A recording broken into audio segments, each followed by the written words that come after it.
All right, jury selection is set to begin today for the trial of the man accused of planning the murder of rap icon Tupac Shakur.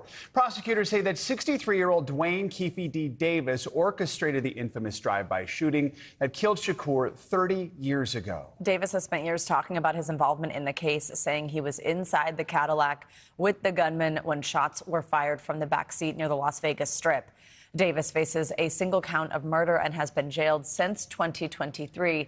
He's pleaded not guilty. NBC News legal analyst Misty Marris joins us now to break down the case. Misty, good morning. So important distinction here. Prosecutors are not saying he fired the shot. They're saying he helped orchestrate the killing. Talk about that, because there are previous statements that he took credit for supplying the gun used, but there's a distinction here. How do prosecutors sort of make this argument? So in a book that he wrote in 2019, he has a play-by-play of what happened that night. They went out, set out to find Tupac with a gun that was provided by him for retaliation for a prior altercation, went out looking for him. So under the law, somebody who's part of the planning of the crime and the commission of the crime can be held equally as responsible as the person that pulls the trigger. So that's why you see a murder charge.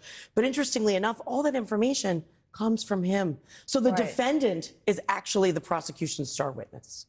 Very interesting. But the other thing, Misty, is like he's been taking credit for the shooting since 2008. So why did it take all the way until 2023 to see this arrest? So 2008, he entered into a proffer agreement with the federal investigators. A proffer agreement means you cannot be prosecuted for any information that is provided in that session. It's only until he started making comments about this very publicly and wrote that tell-all book where he really lays it out. And that breaks the proffer agreement because it doesn't cover statements that you make in the public sphere. So if you're a defense attorney and you see this book right here, how do you defend that? How does that complicate things for his defense? So what the defense has said is that he's a co-author. There was a ghostwriter, that he actually fabricated the story because he wanted to make money. So we're in another interesting and unique legal situation where the defense is arguing our client was lying. He was lying when he wrote this book. And prosecutors are saying, jury, you should believe what he said on these pages. How strong of a case do you think the prosecution has here